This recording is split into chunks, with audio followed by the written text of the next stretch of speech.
what we find when we, in this kind of college experience and how it prepares us for change, is that we're learning to figure out who we are. We're trying things on. We're learning to evaluate. What we learn in our research on college students and adolescents is that we kind of turn it on its head. That people will say adolescence and the college years are the time to find yourself. And they are and they're not.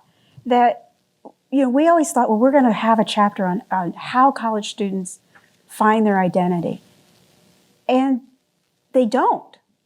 But what they learn is the process of finding their identity. They learn the mechanisms of reinventing themselves again and again and again.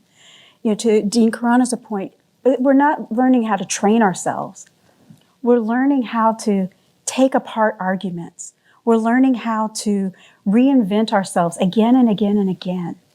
And you start that process in high school, where you begin to figure out who you are. You're beginning to think about yourselves in abstract ways.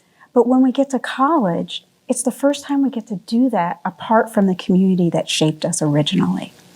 So you get to try this out. And you fall, and we make mistakes, and then we thought we came here to study something, and then we realized that we really don't want to do that. Or I only thought I wanted to do that. And so we learn to reinvent ourselves again and again. And we try it out in college.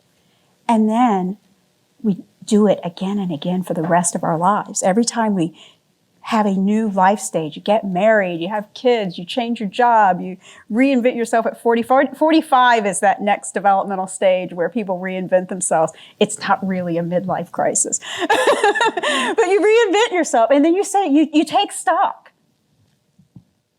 And you take away the things that you've done with the first half of your adulthood, and you reinvent yourself and take with you what you want and change what you want. But how do you learn how to do that? And those are the ways in which we study development and change. And the college experience is key for doing that. And it's not what we're learning in courses. It's what you're doing up in all the other parts of the college experience.